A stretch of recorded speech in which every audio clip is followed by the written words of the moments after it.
Our panel, again, so we talked about workforce as one of the shortages. Funding is the other kind of big bell ringer in terms of where we find ourselves and where we're going. And we've asked to join us today, again, Secretary Craig Thompson, Secretary of DOT, Steve Bass, who's the CEO of the Wisconsin Transportation Builders Association. Dean David Noyce is with us again, thank you. And Jeff Keebler, who's the Chair, President, and CEO of Madison Gas and Electric. All right, folks, so again, the issue for this session is about the funding equation. We left the workforce discussion focused on the question of urgency and transparency. So let me pick up there, okay?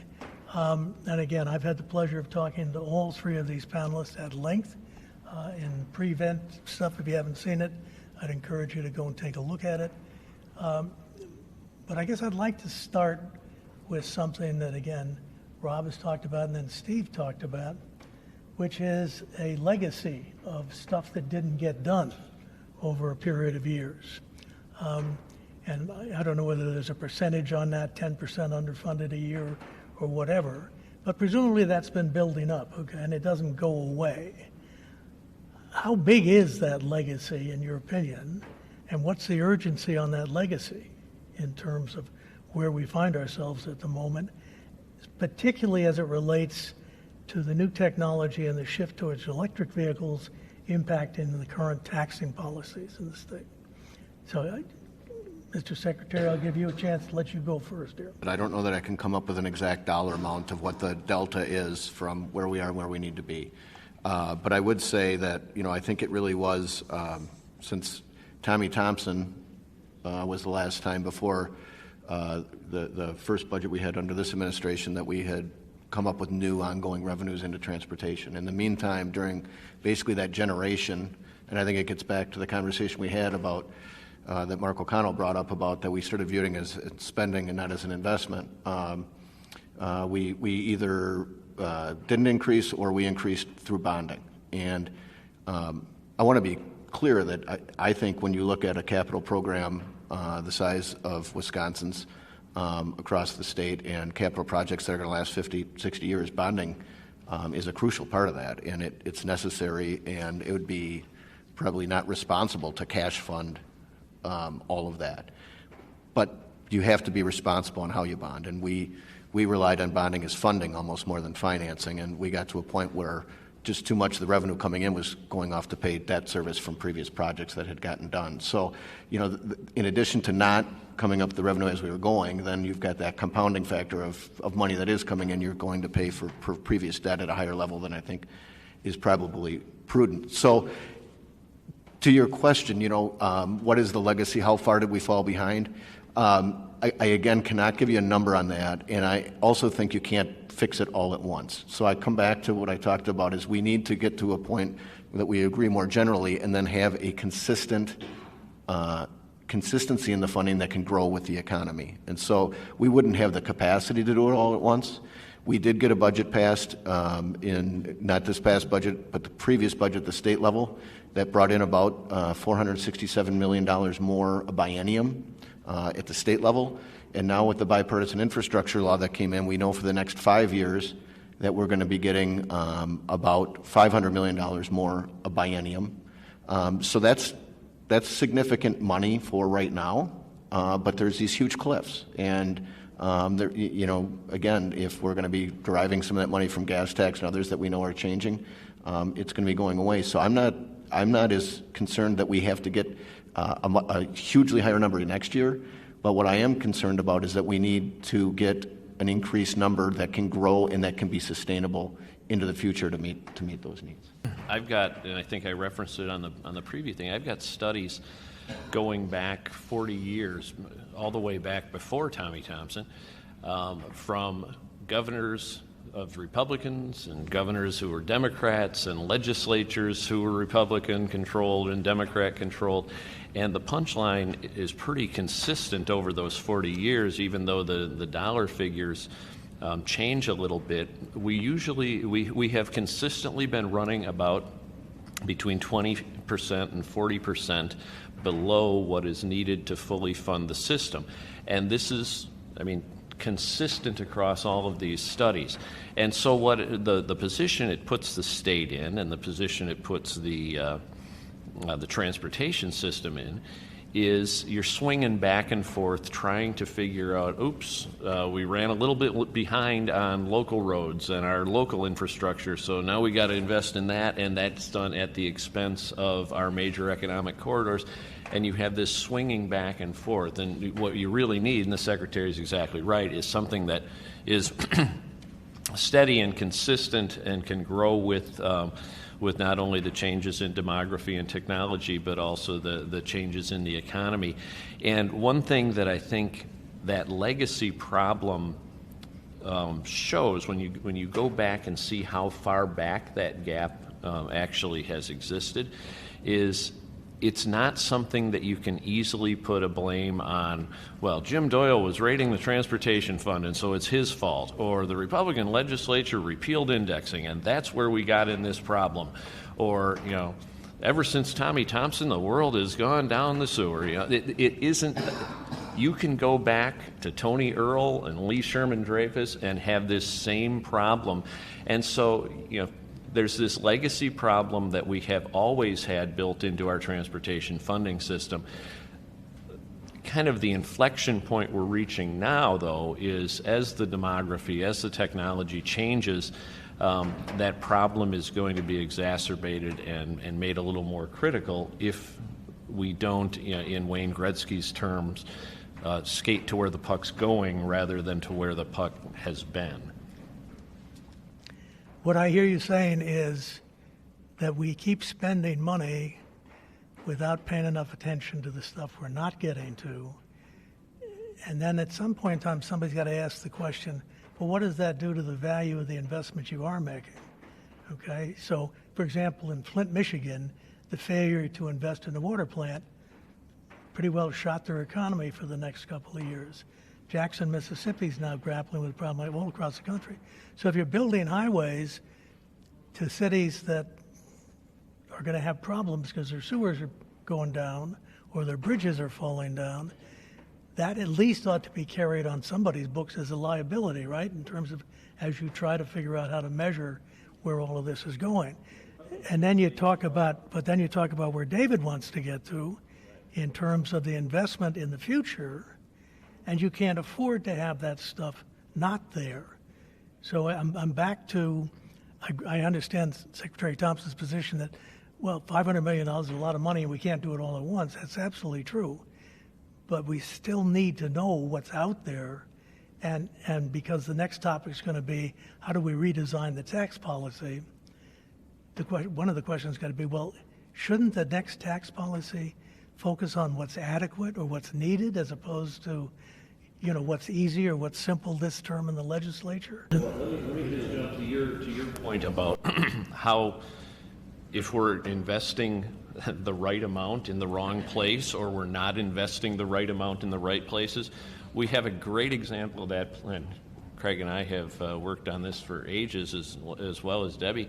Great example of that going on in Milwaukee right now, where we rebuilt, you know, for about $1 billion plus the Marquette interchange. We rebuilt and expanded capacity on the Zoo interchange, and in between them we have a choke down overcapacity I-94 east-west that has been tied up in political fights and bureaucratic wrestling, and so it's essentially like you have, you know, redone your bathroom but didn't put in a toilet. I mean, you have capacity on both ends, but you don't have a corridor in between them that's capable of handling that capacity or taking advantage of that increased capacity. And so it's you've hit the nail right on the head, is if we're building corridors to places that aren't going to grow, or if we're restricting corridors in places where we're saying we want to build capacity, you're working against each other and you're kind of sucking on both ends of the straw. Sure. Well, let me see if I can address the questions from a little bit different perspective. So, you know, in academia, it's hard, you know, from what we think about, you know, it's hard to understand what the deficit is and where we want to go and so on and so forth. But what I do know is looking forward, there's tremendous opportunity. And what we're seeing and what we're involved with is thinking about, again, on the technology theme, how we can invest to move some of the technologies forward that will help resolve some of these deficits we're dealing with and moving our whole system in the right direction. You know, for example, what we do know now as we sit here today, there's a tremendous investment from the federal level going on in this transition to electric vehicle type transportation. I mean, the Secretary and his team are leading the development of charging stations and some of the basic infrastructure we need to begin to make that fruitful and available, you know, to the people in the state of Wisconsin. But it's a big investment, and it's going to take time to get all the charging stations, the type of charging stations, overcoming this phrase that's the range anxiety, if you will, of can you get to the charging stations you need, and then the manufacturers coming on board to support the development of all that technology. But it's happening, and we can move forward in that direction and close some of those gaps Jim's referencing to by continuing to move forward as we make that happen. Additionally, you know, the good news is it's happening. We're developing the infrastructure. The places are going to be along our fuel corridors and so forth, happening in a positive way. The challenge is, and where there's opportunity really for us to grow, is the long-term sustainability of electric vehicles as we understand them today is not there. Battery technology, as it is today, will not sustain that system moving forward. So there's great opportunities to look at, you know, how we invest new battery technology, how do we bring businesses together to make that happen and move this whole system forward. And I think that'll help resolve some of the gaps we see in the funding as we go forward. So let me wrap two things together and try to tie it into this particular link of the conversation. So one of the things that's clearly part of the future is an amazing increase of reliance on electricity, okay? Which means that the customers, whoever they may be, families, businesses, whatever, it's really important then that the energy is reliable and that it's affordable. You're already stepping down the road trying to meet the electric vehicle demand with chargers and stuff and that you're building. Could you, based on what you just heard folks saying, could you talk to us a little bit about how MG&E is approaching that issue and what you see as the challenges and opportunities at the moment? Sure, Jim. Thanks for having me today. You know, electrification, especially electrification of the transportation segment, provides a large opportunity for us to better utilize the electric grid and the infrastructure that we have, which will bring value to everyone. It will allow us to lower costs for everyone because as we utilize it better, we're able to reduce the cost. It's a fixed cost asset that we're getting better utilization of, and so the cost goes down. It dramatically increases the need for access in different points than what we have access today to reliable and affordable electricity, which also, in my opinion, increases the need for and importance of regulated utilities. We serve as the generators, the distributors, and the maintainers of the services required. Provision of safe, reliable, affordable electricity is what utilities have done and will continue to do.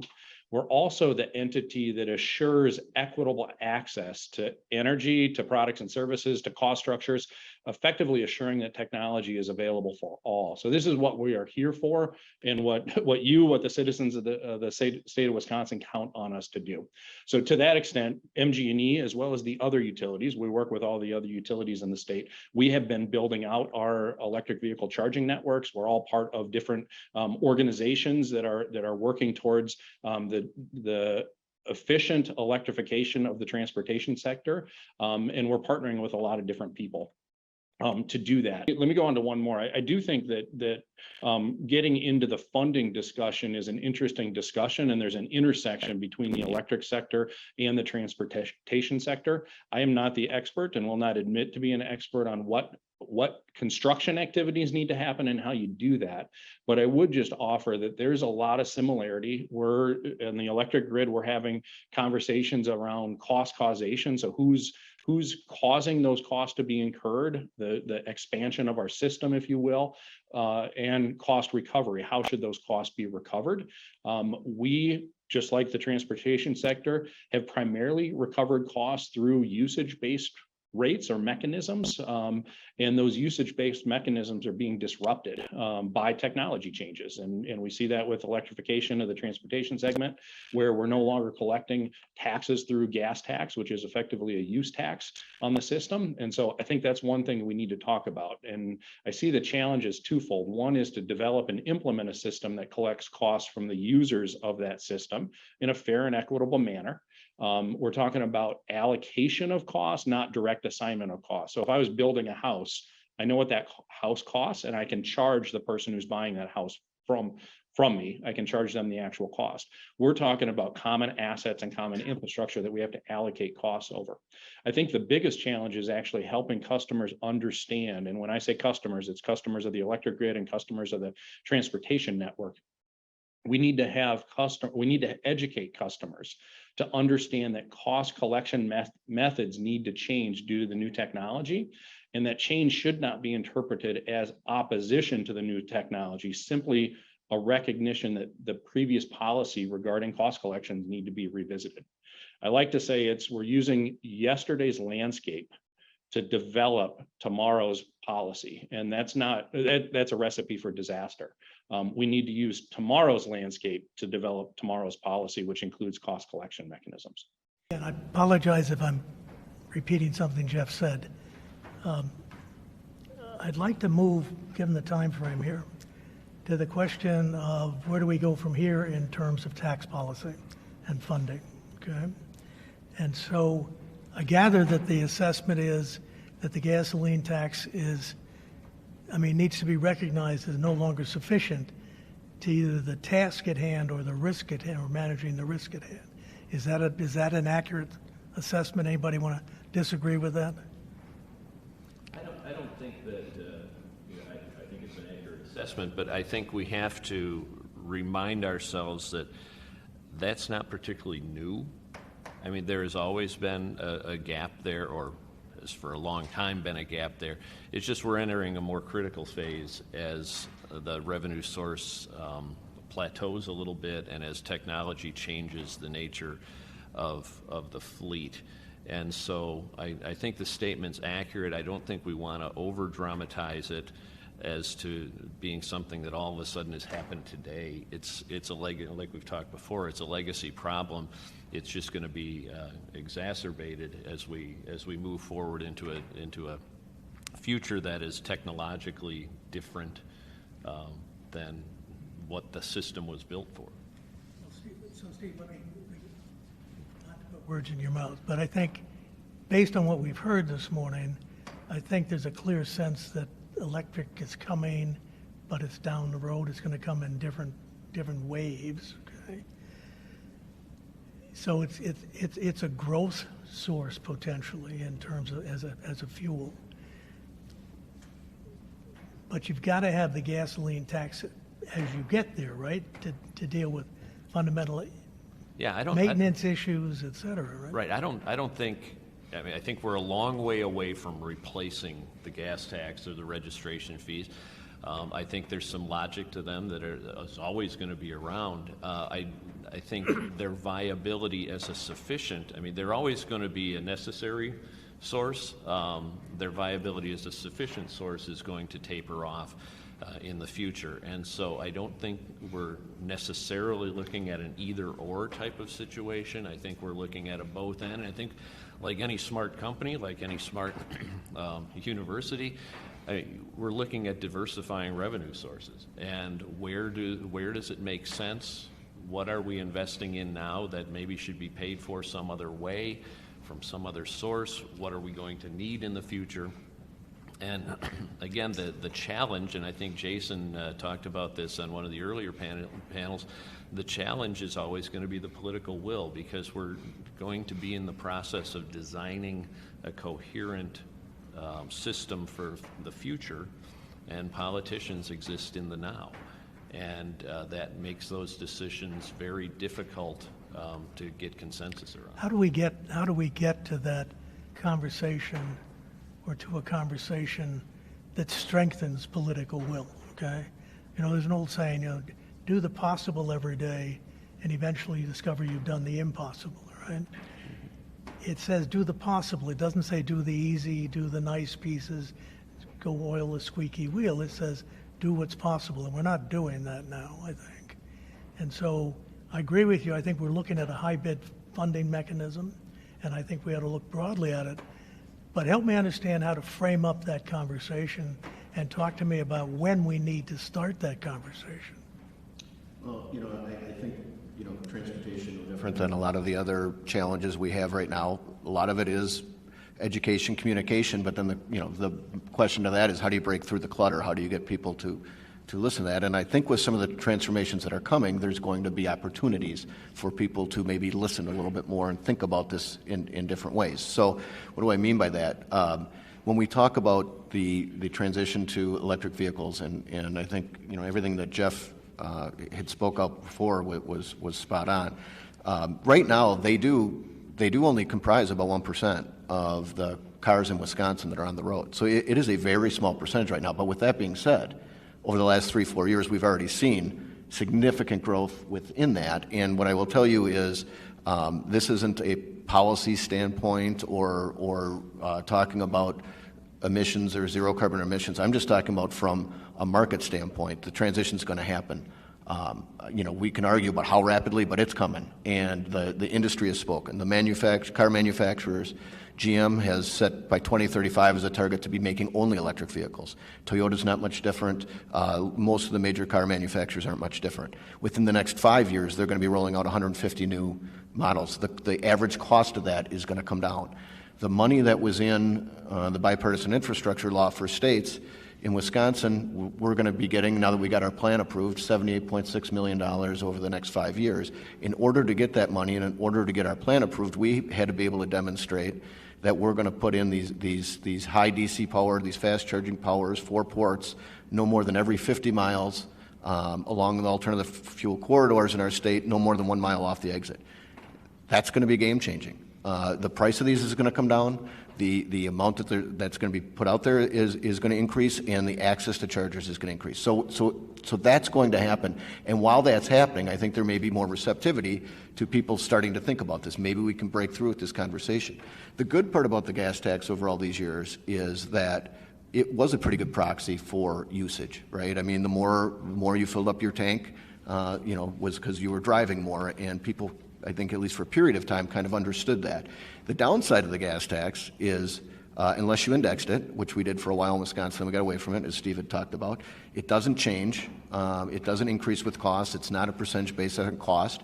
And unlike, I know when I'm paying an income tax, I know when I'm paying my property tax, sales tax, I at least know at the end of the receipt what I put on the end, but nobody knows what they're paying in gas tax. So we've done focus groups on this. People want to do your own test at home, go ask people what they think of paying gas tax every year, and I will guarantee you they will be wildly off. So it depends on how much you drive, of course, right? But let's say you drive 12,000 miles a year. That's the average. I know I drive more than that, but and you got a car that gets 24 miles per gallon, you're paying about $160 a year. I don't think most people realize that. This is an opportunity to get back and have that conversation while we're transitioning to electric, while we look at, and as Steve said, this isn't a switch that happens overnight. This is a continuum, but I'm just saying we're getting closer to that continuum becoming real and eroding that base.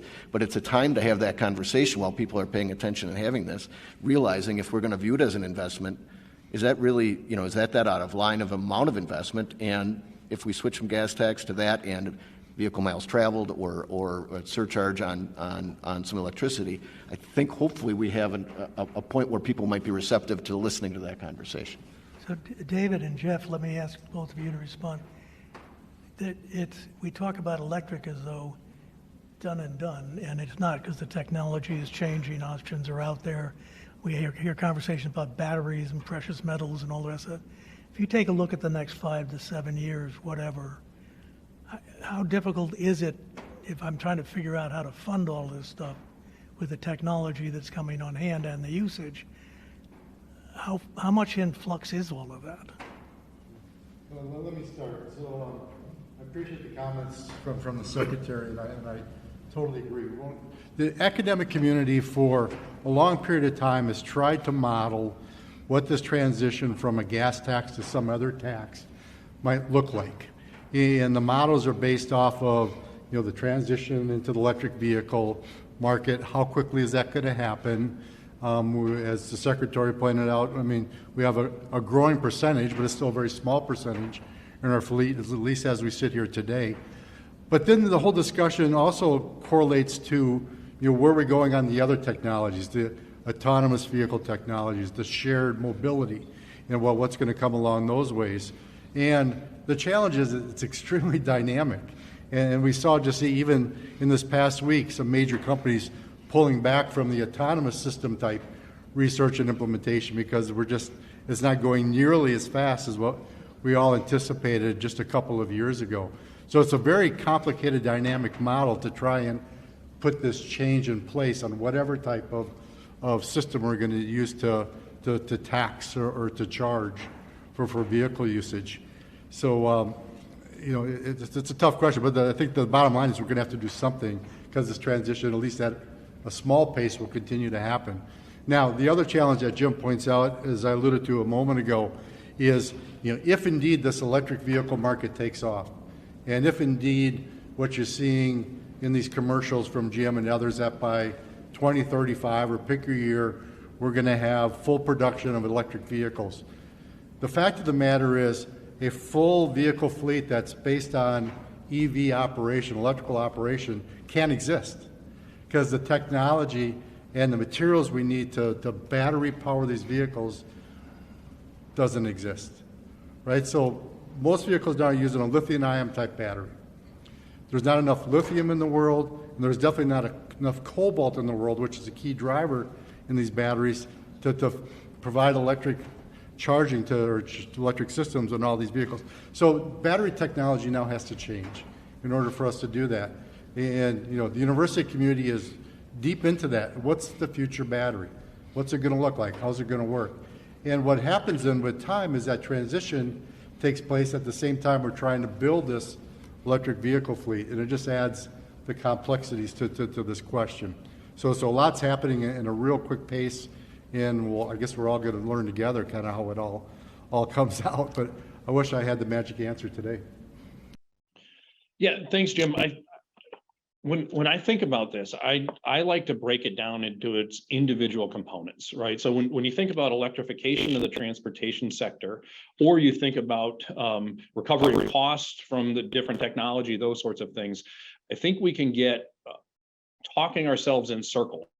And so if we can break it down a little bit more, I think we can start to understand what the individual challenges are and work to address those. And what I mean by that is I completely agree with David that when you think about just the sheer number of batteries that would be required to meet the transportation sector's needs, you're not going to have it with existing technology. You're going to need to change that battery technology.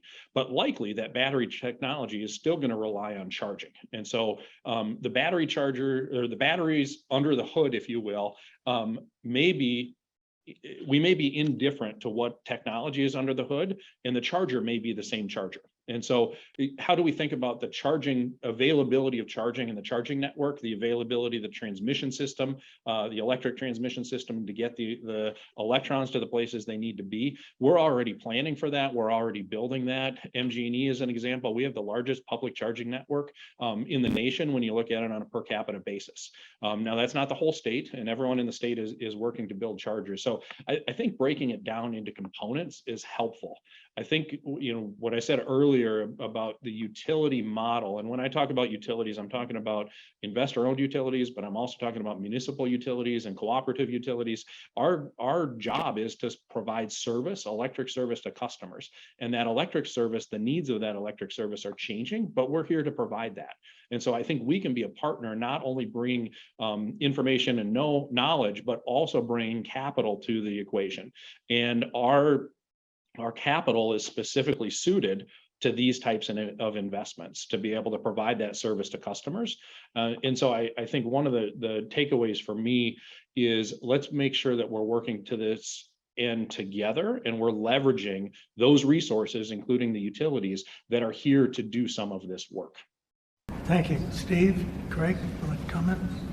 Yeah, I think there's a great point made there in terms of the role of utilities in this, and the the magnitude of the change we're talking about here. And some people have maybe heard me talk about it before, where we all love the warm, fuzzy future vision of electric vehicles and more electricity fueling our fleets. And it's kind of the same as everybody loves the idea of a puppy. But when you buy a puppy, you have to realize you're not buying just a puppy. You're buying a full-fledged dog.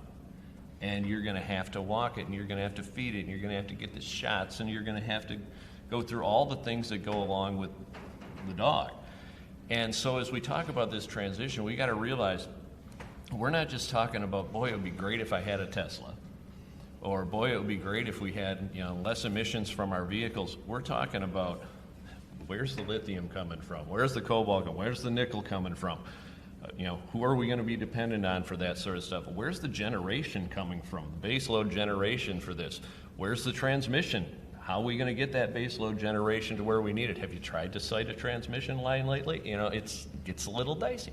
And so there are so many components here, and not to, just technologically, but then you get into equity components. So let's say we have higher demands on our utilities, and we're going to get some cost recapture through our utility rates. You're telling somebody from a disadvantaged community that their utility rates are going to go up so that it funds my Tesla? I mean, that's a dicey conversation to have too.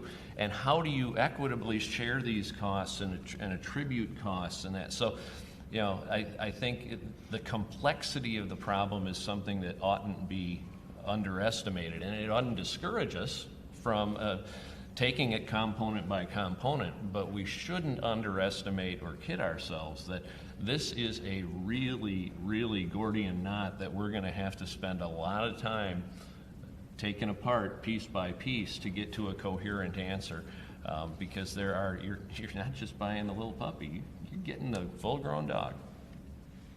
But I would say, in terms of how to the point of the question about funding, right?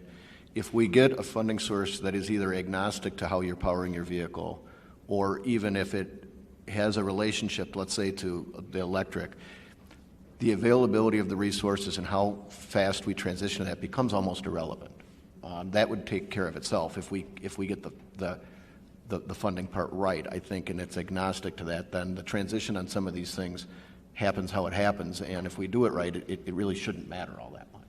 And I think that the challenge there is, I joke with my team now and again that there is a Magic Beans caucus in Madison that they want all the things, but they think somehow it's just going to happen with Magic Beans.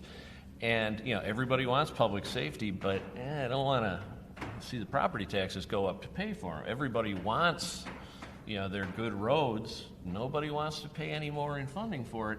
And so, we face and have always faced, this is not a new thing, we have always faced those sort of headwinds because everybody wants the benefit, but there are components that go into being able to fund that benefit that are always going to be dicey. Which brings me back to the conversation question.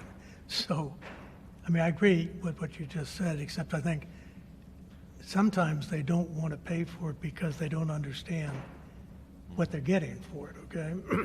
And so we need to do a better job of helping them understand that. But let me ask the question this way, in terms of where we find ourselves in terms of current funding mechanisms for the transportation system. So the first question I would have is there some kind of centralized conversation already going on here in which people are coming together and really taking a look at the entire horizon, trying to think about how to think about it, trying to think about what we don't know and what we do know, et cetera. Is that going on?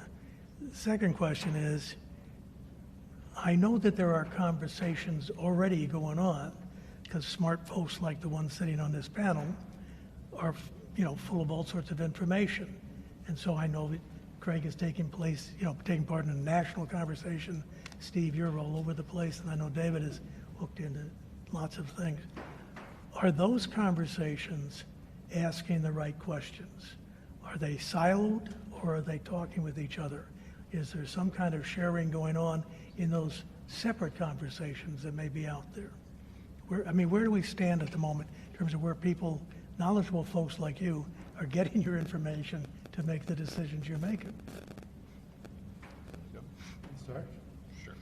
So I can simply add this to this conversation and to the question. I mean, from my perspective and from the academic community, if you will, it's pretty clear that all the models lead to some form of a user-based type assessment. Whether it's vehicle miles of travel or some other element there, I'm not sure what the final answer is.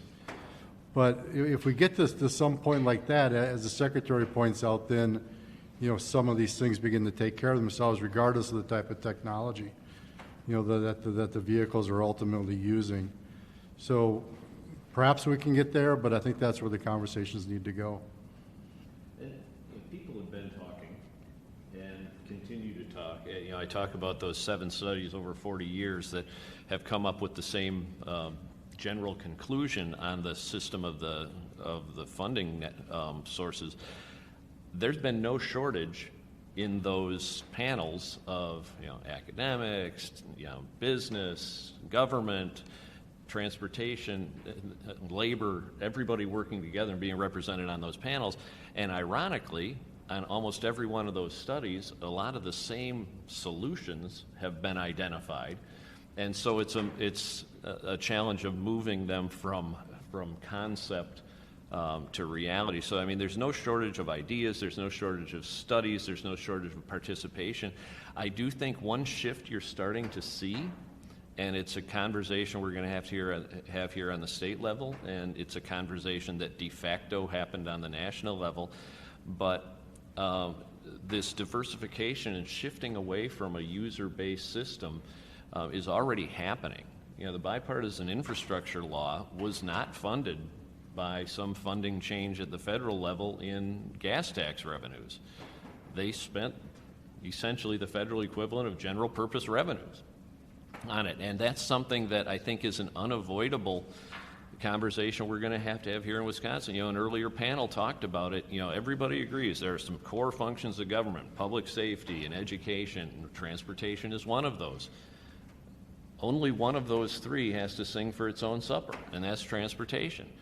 Why are we user-based and the other ones are viewed as general purpose functions of government? And so I think it's, like I say, with the bipartisan federal bill, it's already happening, that discussion. I think you're going to see that discussion start to trickle down here more and more to state funding and state politics as well. Yeah, I mean, I would have to agree. The conversations have been going on for over a decade. The contours of the problem have been pretty well understood for over a decade. There's numerous parts of this country. I've talked to a lot of my colleagues that have been piloting road user charges. Oregon was the first, but there's multi-states doing them now. But to your point, Jim, you may say, but the average person doesn't know that, and the average person doesn't. And I don't know that I can figure out the communicate. Unfortunately, it always seems like things have to get to a crisis before we get to that next step. Hopefully, we do not. But I think there are creative ways to look at it. But there's numerous solutions that I think tend to be out there. I mean, to Steve's point, does it have to be a direct user fee, or can it be something? So, where there's a nexus to transportation. So, for example, and he's right, the bipartisan infrastructure law was not funded by increasing the federal gas tax, which is the source of federal funding that has funded transportation in the past. That funded all of it. It was in George W. Bush's second term that for a while there was a surplus in the transportation fund from that federal gas tax coming in. It was at that point that the lines crossed, and this gets back to when I said almost every state in the country is getting back more than $1 for $1 they're spending in. We've been spending at the federal level, way in addition to the amount of revenue that's coming in from the federal gas tax. Question is that a good idea, and is that sustainable? I mean, for everybody talking about deficits and debt and at that federal level. At the state level, we can't run it. We can't go into deficits. So then it becomes, should it just be out of the general fund generically, or if we are going to diversify the stream like Steve's talking about, should there be a nexus to transportation as a result of that? And I think those are all things that we need to be looking at. How to break through in that conversation, I think it's some of what you're trying to do here, Jim, and things that we need to do, but that's I'm not sure I've got the silver bullet to that question. Thank you. Jeff? Yeah, just a couple of comments on that discussion. First off, I'm sitting in Madison right now. I am not part of the Magic Beans Caucus, although I have heard about it, Steve. So I don't disagree with you there. I think when you talk about equity issues, the utility is the entity that I see solving those equity issues. When we think about the utilization of the electric grid, transportation is a huge help to that. We have a fixed cost infrastructure, just like roadways. And if we can get better utilization of that, we can actually charge less per use than what we would otherwise. So I see electrification as a way of bringing down costs for everyone. We may have to, incur some investment to make that happen, but that investment is going to be more than offset by the increased usage. So I wouldn't let that get in the way of things. And I think when we're talking about funding and where the funding comes from, I also wouldn't want the transportation sector to bite off more than they need to. There is funding available through government processes that we're talking about and the Inflation Reduction Act and other things. But the utilities can help with the charging piece of it. So I think the charging piece is actually a separate discussion. I continually hear three different threads in this discussion that in my mind, I think for the general public hears as one thread. And I think that is what dollars need to be spent is the first thread. And that should be decided by the Department of Transportation and others who are looking at the modeling of how are the roads being used. And I think that's one thread. The second thread is, are the ways that we collect those costs, whether it's through user fees or other, taxes or other things, are those sufficient to meet the needs of the transportation budget? And then the third bucket is, how are we actually charging customers for that? So when we talk about fees or taxes or whatnot, how are we charging customers for that? And I think when we blend those together, it's easy for opponents, whether those are opponents of not wanting to invest in infrastructure, whether those are opponents of not wanting to put more, I'll say, dollars on electric vehicle sales, those sorts of things. I think it's easy for them to confuse the issue in the eyes of the general public. So if we can separate those out and talk about those individually, I think we could make more progress actually on educating the general consumer. Let me ask everybody to kind of follow up on what you've just been talking about. Let us assume for a moment that some hypothetical situation emerges where people have come to the room not to reassert the search for the solutions they've already found or to do the research all over again, but to address the question of how do we move down the paths that have been identified, okay? What's the one piece of advice, or two pieces if you're feeling like it, two pieces of advice you would give to that committee based on all your years of experience that they should take into their task?